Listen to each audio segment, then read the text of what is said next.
Hello hi teachers, welcome back to our channel NS plus. ఈ వీడియోలో maths and మెథడాలజీకి సంబంధించిన bits అయితే explain చేస్తాను. ఇక్కడ వీడియో అనేది స్కిప్ చేయకుండా పూర్తిగా అనేది చూడండి, మీకు అర్థమవుతుంది. సో ఫస్ట్ బిట్, వీడియో నచ్చినట్లయితే లైక్ చేయండి, అలాగే సబ్స్క్రైబ్ చేసుకోవడం మాత్రం మర్చిపోకండి. ఒక సంఖ్యలో ఒక భాగము రెండవ భాగం కంటే 12 ఎక్కువగా ఉండేటట్లు, ఒక సంఖ్యలో ఒక భాగం మనకు తెలియదు, ఎక్స్ అనుకుందాం. రెండవ భాగము అంటే దానికి ఎక్కువ అన్నప్పుడు ఏం చేయాలి? ప్లస్ చేయాలి. రెట్లు అన్నప్పుడు ఇంటూ చేయాలి. ఉండేటట్లు చూసుకుంటే 7:5 నిష్పత్తిలో విభజించబడిన ఆ సంఖ్య, ఆ ఇచ్చిన దాన్ని 7:5లో విభజించాలి. అయితే ఆ సంఖ్య అనేసి అడిగాడు. దీన్ని మనము సింప్లిఫై చేస్తే దీని ఆన్సర్ ఎంత వస్తుంది అంటే 72 వస్తుంది. ఆన్సర్ వచ్చేసి ఆప్షన్ 3 72 వస్తుంది. నెక్స్ట్ బిట్, దీర్ఘ చతురస్రం యొక్క పొడవు దాని వెడల్పు కన్నా 10 ఎక్కువ.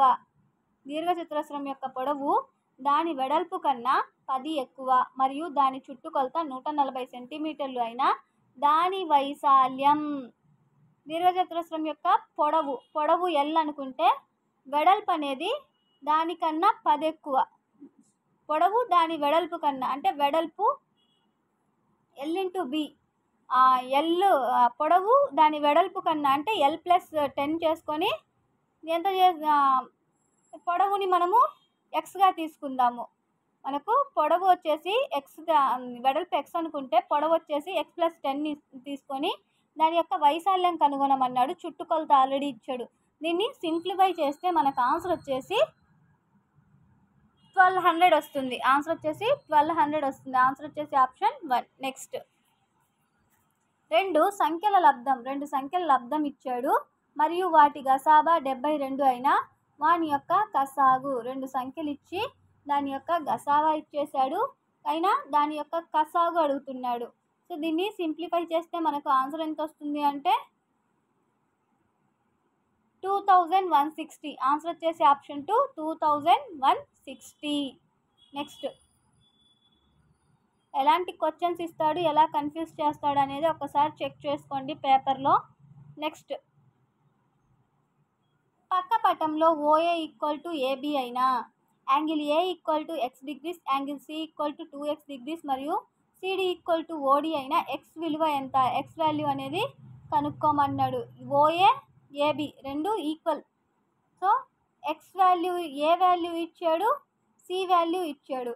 ఆ రెండు ఈక్వల్ అయినప్పుడు ఏ వాల్యూ ఎక్స్ అయితే D వాల్యూ ఎంత అవుతుంది అంటే x అవుతుంది. సో రెండు త్రిభుజాలు మొత్తం కోణాల విలువ వచ్చేసి 180 డిగ్రీస్ ఉంటుంది. సో అలా ఫైండ్ అవుట్ చేస్తే మనకు ఆన్సర్ అనేది 36 డిగ్రీస్ వస్తుంది. ఎక్స్ వాల్యూ ఎంత వస్తుందంటే 36 డిగ్రీస్ అనేది వస్తుంది. ఆన్సర్ వచ్చేసి option 4. Next, 243 power of x into 81/5 power of -3 into 3 power of 5/5 3/5 power of 3 into 3 power of -1 equal to 3 power of 0 అయినా x వాల్యూ అనేసి అడిగాడు. దీన్ని మొత్తం సింప్లిఫై చేస్తే దీని ఆన్సర్ వచ్చేసి 2 వస్తుంది. దీని మొత్తాన్ని సింప్లిఫై చేస్తే x వాల్యూ వచ్చేసి x = 2 వస్తుంది. ఆన్సర్ వచ్చేసి ఆప్షన్ 3. నెక్స్ట్, 32 సెంటీమీటర్లు 16 సెంటీమీటర్లు మరియు 8 సెంటీమీటర్లు కొలతగా గల లోహపు దీర్ఘగణం కరిగించి, దీర్ఘగణం గురించి ఇచ్చాడు బిట్టు, గణాలు కూడా చూసుకోండి. కరిగించి 8 సెంటీమీటర్ల భుజము గల సమగణములుగా పోయగా వచ్చు సమగణముల సంఖ్య 32 సెంటీమీటర్లు 16 సెంటీమీటర్లు 8 సెంటీమీటర్ల కొలత గల ఒక దీర్ఘగణం కరిగించి 8 సెంటీమీటర్ల భుజం గల సమగణాలుగా పోయగా వచ్చు సమగణాల సంఖ్య అడిగాడు. ఎన్ని వస్తాయంటే 8 సమగణాలు వస్తాయి. ఆన్సర్ వచ్చేసి option 1. Next, 28 power of 3 plus -15 power of 3 plus -13 power of 3 value ఎంత అనేసి అడిగాడు. దీన్ని సింప్లిఫై చేస్తే మనకు ఆన్సర్ అనేది 16,380 వస్తుంది. ఆన్సర్ వచ్చేసి ఆప్షన్ 3. నెక్స్ట్ పక్క పటంలో ఏబి మరియు సిడిలు ఒక బిందువు వద్ద ఓ వద్ద ఖండించుకున్నవి. Angle BOC is to angle COA equal to 7:5 అయిన ఆ కోణాలు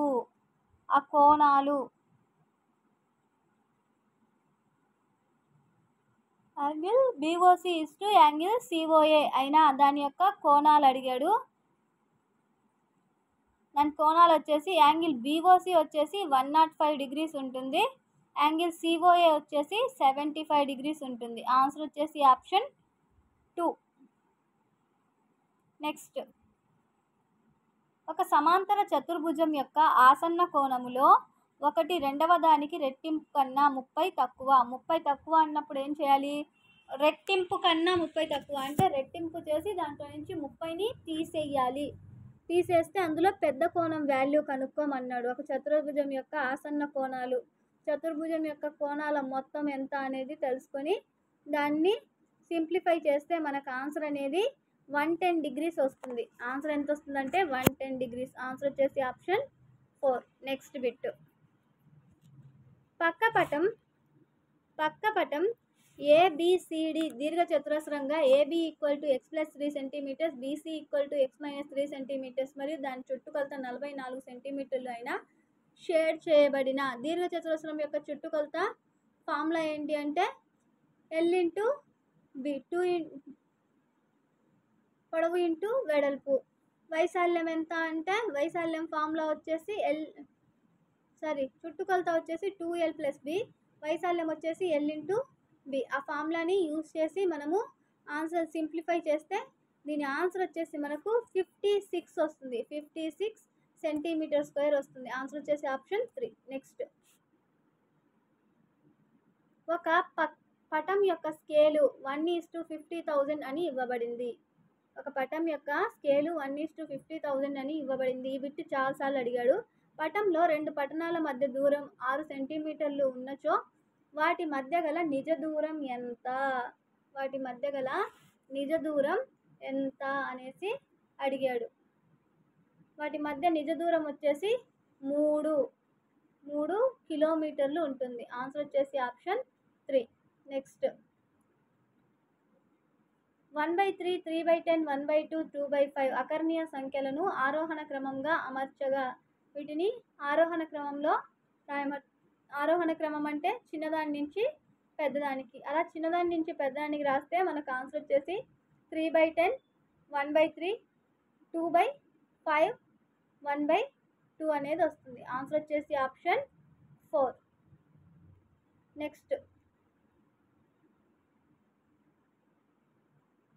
దిగువ వానిలో ఒకటి 27a²b3a²b³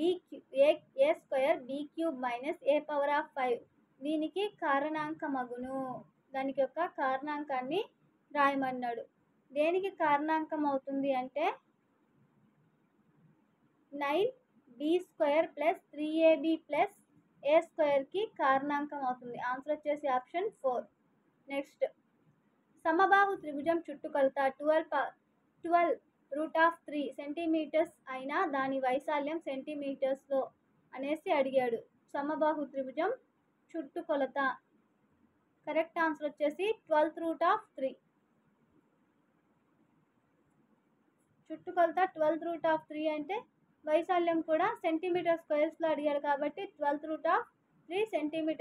ఆన్సర్ వచ్చేసి ఆప్షన్ 1. నెక్స్ట్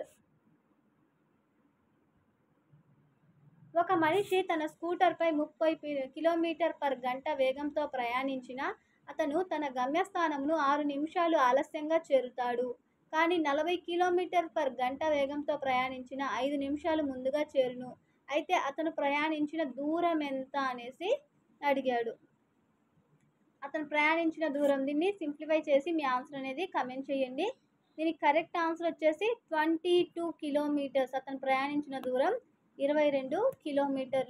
వీటిని మనము ఆన్సర్స్ నుంచి సింప్లిఫై చేసుకోవచ్చు. నెక్స్ట్ 8 పరిశీలనల అంకమధ్యమం లెక్కించుటలో 42కు బదులు 24గా పొరపాటుగా చేయగా విలువ 38గా వచ్చిన సరైన అంకమధ్యమం. ఈ బిట్స్ కూడా చాలాసార్లు రిపీట్ అయ్యాయి. Same model. సో దీని యొక్క కరెక్ట్ అంకమధ్యమం ఏంటి అంటే 40.25 40.25. ఆన్సర్ వచ్చేసి ఆప్షన్ 2. నెక్స్ట్ 2,000 రూపాయల పైన 2 సంవత్సరాలకు 10% వడ్డీ రేటు చొప్పున అయ్యే చక్రవడ్డీ మరియు బారు వడ్డీల మధ్య తేడా. 20,000 రూపాయలకు 2 సంవత్సరాలకు 10% వడ్డీ రేటు చొప్పున అయ్యే చక్రవడ్డీ మరియు బారు వడ్డీల మధ్య తేడా అనేసి అడిగాడు. ఎంత తేడా ఉంటుందంటే 200 రూపీస్ తేడా ఉంటుంది. Answer option 2. నెక్స్ట్ ఒక వ్యక్తి చేతి గడియారాలను రెండింటిని ఒక్కొక్కటి 6,000కు అమ్మగా దానిపై 20% లాభం, మరొక దానిపై 20% నష్టం వచ్చిన మొత్తం మీద అతను పొందింది లాభమా లేదా నష్టమా శాతాల్లో రాయమని అడిగాడు. అతను పొందింది లాభమా నష్టమా శాతాల్లో చెప్పండి అనేసి అడిగితే అతనికి 4% నష్టం వచ్చింది. ఎంత శాతం నష్టం వస్తుందంటే 4%. నెక్స్ట్ సమగణం గురించి ఇప్పటికీ 3 బిట్స్ రిపీట్ అయ్యాయి ఒక పేపర్లో. సమగణం యొక్క ప్రతి భుజమును 3 రెట్లు చేయగా దాని సంపూర్ణతల వైశాల్యంలో వచ్చు పెరుగుదల. సమగణంను ప్రతి భుజమును 3 రెట్లు చేస్తే దాని వైశాల్యంలో వచ్చే పెరుగుదల అనేసి అడిగాడు. కరెక్ట్ ఆన్సర్ వచ్చేసి 9 రెట్లు. ఎంత వస్తుందంటే 9 రెట్లు. ఆన్సర్ వచ్చేసి ఆప్షన్ 1. నెక్స్ట్ 2b91a7 అను ఒక 6 అంకెల సంఖ్యలో 9చే నిశ్శేషంగా భాగించిన a+b యొక్క కనిష్ట విలువ.